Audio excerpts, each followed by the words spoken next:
PM ശ്രീയിലെ നിബന്ധനകളെയാണ് എതിർക്കുന്നത് എന്നാണ് party secretary MV Govindan വ്യക്തമാക്കുന്നത്. ഇടതു നയം അതേപോലെ സർക്കാരിന് നടപ്പാക്കാനാവില്ല എന്നും MV ഗോവിന്ദൻ പ്രതികരിച്ചു. എല്ലാ പ്രശ്നങ്ങളുണ്ടോ ആ പ്രശ്നങ്ങളെല്ലാം പരിഹരിക്കുന്ന മുന്നണിയാണ് ഇടതുപക്ഷ ജനാധിപത്യ മുന്നണി.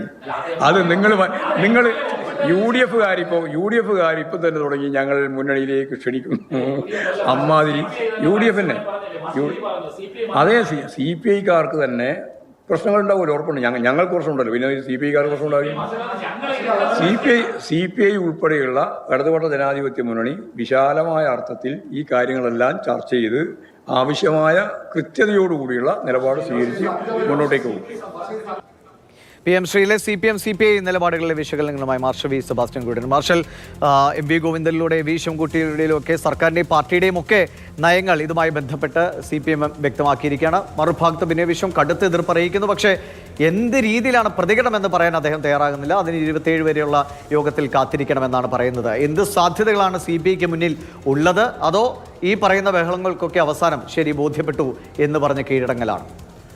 അത്തരമൊരു കീഴടങ്ങളിൽ മാത്രമേ സാധ്യത കാണുന്നുള്ളൂ. കാരണം സർക്കാരിൻ്റെ നിസ്സഹായാവസ്ഥ, പാർട്ടിയുടെ പോരാട്ട വീര്യം, അതാണ് V ശിവൻകുട്ടി വിദ്യാഭ്യാസ മന്ത്രിയുടെ വാർത്താ സമ്മേളനത്തിലും അതോടൊപ്പം തന്നെ CPM-ന്റെ പാർട്ടി സംസ്ഥാന സെക്രട്ടറി MV ഗോവിന്ദൻ്റെ വാർത്താ സമ്മേളനത്തിലും നമുക്ക് വെളിപ്പെടുന്നത്. MV ഗോവിന്ദൻ വളരെ കൃത്യമായി പറയുന്നുണ്ട്, CPI എതിർക്കുന്നുണ്ട്, ഞങ്ങളും എതിർക്കുന്നുണ്ട്. അതെന്താണ്? ദേശീയ വിദ്യാഭ്യാസ നയത്തെ പൂർണ്ണമായി ഞങ്ങൾ എതിർക്കുന്നു. എന്നാൽ PM ശ്രീയുമായി ബന്ധപ്പെട്ടുള്ള ഫണ്ട് അത് നേടിയെടുക്കേണ്ടതിന് വേണ്ടി ചില നിലപാടുകൾ സ്വീകരിക്കുകയാണ്. എന്നാൽ അത്തരം ഒരു അജണ്ട നടപ്പാക്കുവാൻ വേണ്ടി, വിദ്യാഭ്യാസ മേഖലയിൽ നടപ്പാക്കുവാൻ വേണ്ടിയുള്ള ശ്രമങ്ങളെ CPI-ക്കൊപ്പം തന്നെ ശക്തമായി തന്നെ CPM-ഉം എതിർക്കുമെന്നുള്ള നിലപാടാണ് MV ഗോവിന്ദൻ പറഞ്ഞത്. ഈ നിലപാട് എടുക്കുന്ന സമയത്ത് എന്തെങ്കിലും തരത്തിലുള്ള വീഴ്ചകൾ ഉണ്ടായിട്ടുണ്ടെങ്കിൽ ഒരു ഉഭയകക്ഷി ചർച്ചയിലൂടെ അത് പരിഹരിക്കും. അത്തരമൊരു ചർച്ചയ്ക്കാണ് ഞങ്ങൾ നിലനിൽക്കുന്നത് എന്ന് മാത്രമല്ല, ഇടത് നയം എല്ലാ കാലത്തും പൂർണ്ണമായി നടപ്പാക്കുവാൻ വേണ്ടി ഒരു സർക്കാരിനും സാധിച്ചിട്ടില്ല എന്ന് അദ്ദേഹം പറയുന്നുണ്ട്. അദ്ദേഹം പറയുന്ന വാക്കുകൾ ഇങ്ങനെയാണ്: ഇടത് മുദ്രാവാക്യങ്ങൾ പലതും ഉയർത്തും, എന്നാൽ ആ മുദ്രാവാക്യങ്ങളെല്ലാം തന്നെ അതേപടി പ്രാവർത്തികമാക്കുവാൻ വേണ്ടി സർക്കാരുകൾക്ക് സാധിക്കാറില്ല. EMS-ന്റെ കാലം തൊട്ട് തന്നെ ഇത്തരമൊരു രീതിയാണ് പിന്തുടരുന്നത് അദ്ദേഹം പറയുന്നു. അത് സ്വാഭാവികമായിട്ടും ഇടത് നയത്തിന്റെ വ്യതിചലിച്ചുകൊണ്ടല്ല, മറിച്ച് നിസ്സഹായാവസ്ഥയാണ് MV ഗോവിന്ദൻ പറയുന്നത്. എന്നാൽ ഇവിടെ ഏറ്റവും വലിയ പ്രശ്നം ഉന്നയിക്കുന്നതല്ല, ഇരുട്ടത്ത് നിർത്തി പാർട്ടി എന്നുള്ള ബിനോയ് വിശ്വത്തിന്റെ പ്രസ്താവന വളരെ ശ്രദ്ധേയമാണ്. കാരണം CPI-യോ CPI-യുടെ മന്ത്രിമാരോ ആരും തന്നെയോ ഈ വിഷയങ്ങൾ അറിഞ്ഞിട്ടില്ല എന്നുള്ളതാണ്. അത്തരമൊരു തീരുമാനം എടുത്തിട്ടുണ്ടായ സാഹചര്യം ഇനി വിശദീകരിക്കേണ്ടി വരും. നമുക്കറിയാം, 26-നാണ് വിദേശ സന്ദർശനം കഴിഞ്ഞ് മുഖ്യമന്ത്രി പിണറായി വിജയൻ കേരളത്തിലേക്ക് എത്തുന്നത്. അതിനുശേഷം CPI-യുമായി ഉഭയകക്ഷി ചർച്ചയുണ്ടാകും. ആ 26-ന് ശേഷമുള്ള ചർച്ചയ്ക്ക് ശേഷമായിരിക്കും CPI-യുടെ സംസ്ഥാന നേതൃയോഗങ്ങൾ ആലപ്പുഴയിൽ ചേരുക.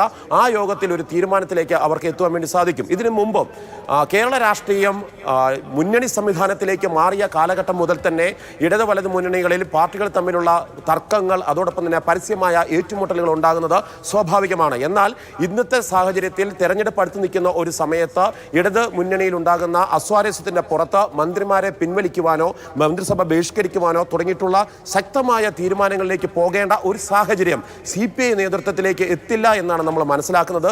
CPI അത്തരമൊരു തീരുമാനമെടുത്താൽ ദേശീയ തലത്തിൽ തന്നെ അതൊരു പ്രശ്നമായി മാറുമെന്നുള്ളത് കൊണ്ട് ഒരു ഉഭയകക്ഷി ചർച്ചയിലൂടെ ഈ പ്രശ്നങ്ങൾ പരിഹരിക്കാൻ വേണ്ടിയിട്ടുള്ള സാധ്യതയാണ് രണ്ട് പാർട്ടി സെക്രട്ടറിമാരും. ശരിയാണ്, ആ ഒരു ചർച്ചയുടെ സാധ്യത നിൽക്കുമ്പോഴും ഇന്ന് ഈ മുന്നണി സംവിധാനത്തെക്കുറിച്ച്, സർക്കാരിനെ കുറിച്ച് ബിനോയ് വിശ്വം പറഞ്ഞ വാക്കുകൾ കൂടി വളരെ വളരെ രൂക്ഷമായ ഒരു വിമർശനമാണ്. അതുകൂടി കേട്ട ശേഷം കമ്മ്യൂണിസ്റ്റ് പാർട്ടികളുടെ ഞാൻ പറഞ്ഞ ഒറ്റ വാചകമാണ്: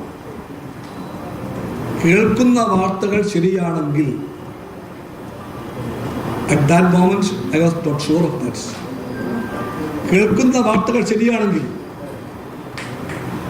അത് മുന്നണി മര്യാദകളുടെ ലംഘനമാണെന്നാണ് അന്ന് ഞാൻ പറഞ്ഞത്, ഇന്നലെ പറഞ്ഞത്. അത് ശരിയായിരുന്നു, ആ വാർത്ത ശരിയായിരുന്നു, ഒപ്പിട്ട് കഴിഞ്ഞിരിക്കുന്നു.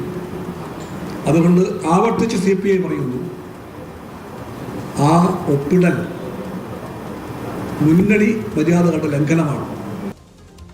മാർഷൽ ബിനോയ് വിശ്വം വ്യക്തമാക്കിയാണ്, മുന്നണി മര്യാദയുടെ ലംഘനം നടന്നു കഴിഞ്ഞിരിക്കുന്നു. അതിനോട് CPI പോലൊരു പാർട്ടി ഏത് നിലയിൽ പ്രതികരിക്കും എന്ന് എല്ലാവരും ഉറ്റുനോക്കുന്ന വിഷയമാണ്. പക്ഷേ നേരത്തെ പറഞ്ഞ പോലെ ഈ യോഗത്തിൽ ഏതൊക്കെ നിലയിൽ CPM-ന് CPI-യെ കാര്യങ്ങൾ ബോധ്യപ്പെടുത്താൻ കഴിയും, ആ ബോധ്യങ്ങളെയൊക്കെ വിശ്വസിച്ച് പ്രതിഷേധങ്ങളൊക്കെ അവസാനപ്പെടുത്തി മുന്നോട്ട് പോവുക എന്നത് മാത്രമായി വഴി ചുരുങ്ങുമോ, അതോ ശക്തമായൊരു ഏതെങ്കിലും വിധത്തിലൊരു പ്രതികരണത്തിലേക്ക് ഇനി പോകുമെന്ന് കരുതാം? സ്വാഭാവികമായിട്ടും CPIയുടെ പ്രതിഷേധം അത് ലോകം മുഴുവൻ അറിയുന്ന രീതിയിലേക്ക് അവർ പ്രകടിപ്പിച്ചു കഴിഞ്ഞു. അതുതന്നെയാണ് CPI ഉദ്ദേശിച്ചെന്ന് മാത്രമേ നമുക്ക് മനസ്സിലാക്കാൻ വേണ്ടി സാധിക്കുകയുള്ളൂ. കാരണം 2017 ഒന്നാം പിണറായി സർക്കാരിന്റെ കാലഘട്ടത്തിലും ഇതുപോലെ തന്നെ അഭിപ്രായ ഭിന്നതകൾ ഉണ്ടായിരുന്നു. ഈ ചന്ദ്രശേഖരന്റെ നേതൃത്വത്തിൽ CPI മന്ത്രിമാർ മന്ത്രിസഭ ബഹിഷ്കരിക്കുകയും അവിടുന്ന് ഇറങ്ങിപ്പോവുകയും ചെയ്തൊരു സാഹചര്യമുണ്ട്, പങ്കെടുക്കാതിരിക്കുകയും ചെയ്ത സാഹചര്യമുണ്ട്.